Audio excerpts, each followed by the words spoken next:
Hi అండి, నేను మీ Lokesh. Welcome to my channel master restaurant.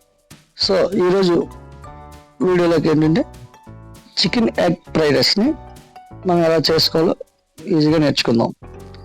So మన ఇంట్లో ఉన్న వెజిటేబుల్స్తోని మిగతా ఈ కొన్ని ఇంటీరియర్స్తోనే మనం ఈజీగా సింపుల్గా చేసుకుందాం. ఈ వీడియో అనేది మీకు నచ్చితే లైక్ చేయండి, షేర్ చేయండి. సో ఇంటీరియర్లోకి వెళ్దాం. మనం ముందుగా బాయిల్ చేసుకున్న రైస్ని కొంచెం పొడి పక్కన పెట్టుకుందాం. అలాగే చికెన్ పీసెస్ అన్ని కట్ చేసి కొంచెం పక్కన పెట్టుకుందాం. సో అలాగే 4 eggs తీసుకున్నాను, మరియు స్ప్రింగ్ ఆనియన్స్ కొంచెం ఒకట, అండ్ 1 capsicum, టమాటో 1 పీస్ తీసుకుందాం. అలాగే లైట్గా క్యారెట్ యాడ్ చేసుకుందాం, అండ్ టమాటో మరియు చిల్లీ అండ్ సాల్ట్ అనేది టేస్ట్ తగ్గట్టు వేసుకుందాం. అలాగే మనం చిల్లీ పౌడర్ అది కూడా మనకి లైట్గా తీసుకుందాం. అలాగే దాంతోపాటు టర్మరిక్ కూడా తీసుకుందాం. సో ఇందులో గార్లిక్ జింజర్ పేస్ట్ 2 spoons తీసుకుందాం. జీలకర్ర పొడి, అలాగే మన దగ్గర ఉన్న లైట్ మసాలాస్ ఉంటాయి కదా, ఇంట్లో ఉన్న మసాలాస్ కూడా యాడ్ చేసుకుందాం. దాంతోపాటు కొంచెం కర్రీ లీవ్స్ తీసుకుందాం. ఇంకా ఆయిల్ అనేది 2 tablespoons తీసుకుందాం. అలాగే మీకు కొత్తిమీర. సో ఇప్పుడు వీడియోలోకి వెళ్దాం. స్టవ్ ఆన్ చేసుకొని కడాయి పెట్టుకొని ఆయిల్ అనేది వేసి కొంచెం స్వెట్ చేసి హీట్ అయిన తర్వాత ఎగ్స్ అనేది ఏంటంటే బ్రేక్ చేసి 4 eggs వేసాం. మీడియం ఫ్లేమ్లో పెట్టుకోండి. సో హై ఫ్లేమ్లో పెట్టుకోండి. సో అలాగే లైట్గా కలపండి, ఎక్కువగా కలపకండి, చిన్న పీస్ అవుతుంది. సో బిగ్ పీస్ ఉంటే చూడడానికి బాగుంటుంది, పిల్లలు కూడా తినడానికి ఇష్టంగా ఉంటారు.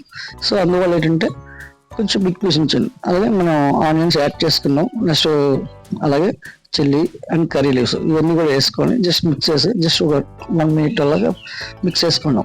సో ఉన్న వెజిటేబుల్స్ ఏమైనా మనకు అల్లం వెల్లుల్లి పేస్ట్ అండ్ క్యారెట్, క్యాప్సికమ్ ఇవన్నీ కూడా ఏంటంటే మనం యాడ్ చేసుకొని జస్ట్ లైట్గా మిక్స్ చేసుకుందాం. మిక్స్ చేసాను. సో టమాటో కూడా యాడ్ చేసి మిక్స్ చేసుకుందాం. సో ఇప్పుడు ఏమంటే రైస్ అనేది ఏంటంటే మనం జరిగింది ఈ రైస్ అనేది ఏంటంటే వేసుకున్నప్పుడు దాంతోపాటు మనం చిల్లీ ఫ్లేక్స్, టర్మరిక్, అలాగే కొంచెం ఉన్న మన దగ్గర ఉన్న మసాలాస్ ఇవన్నీ కూడా వేసుకొని వీలైతే కొంచెం సోయా సాస్ అండ్ వెనిగర్ కూడా యాడ్ చేయొచ్చు. అవి కొన్ని పిల్లలకి ఇష్టం లేదు, బట్ ఏంటంటే లేకపోయినా పర్లేదు, యాడ్ చేసుకోవచ్చు, లేదా అవసరం లేదు. బట్ ఇప్పుడు ఈ రైస్ మొత్తం అంతా ఈ మసాలాస్ అన్ని కూడా రైస్ పట్టేటట్టు నీట్గా స్ప్రెడ్ చేసుకోండి. స్ప్రెడ్ చేసుకున్న తర్వాత చికెన్ కూడా యాడ్ చేసుకున్నాం.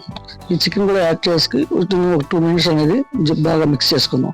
సో ఇప్పుడు ఏంటంటే ప్లేట్లో సర్వ్ చేసుకుంటున్నాను. సర్వ్ చేసుకుని టేస్ట్ ఎలా ఉందో చెప్తాను, మీకు ఎలా వచ్చిందో చెప్తాను.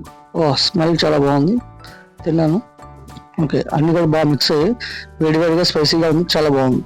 ఓకేనా? సో ఈ కుకింగ్ నచ్చితే లైక్ చేసి సబ్స్క్రైబ్ చేసి